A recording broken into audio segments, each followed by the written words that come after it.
Açıyor.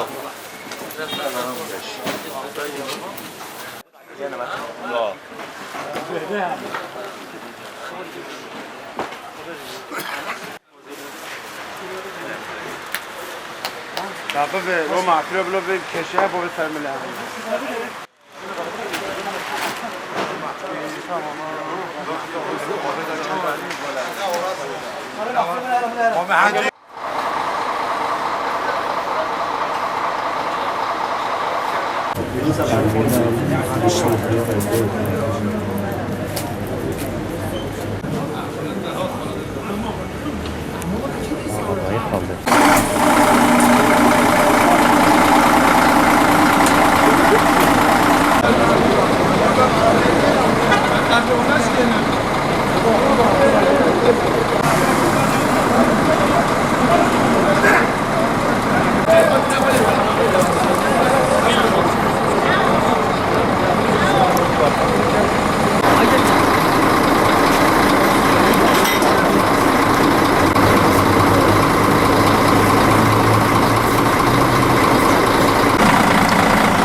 Bir haftadır başlatmış olduğumuz kampanyamız bugün sonlanmıştır.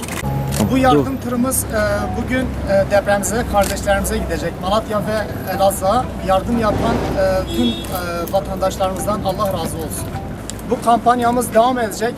Silopi'deki ihtiyaç sahipleri için devam edecek bu kampanyamız.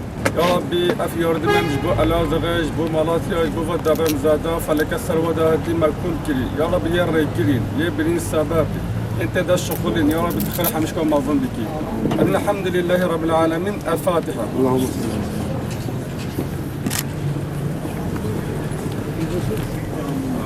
Ya baba mı ne hadi gidiyoruz.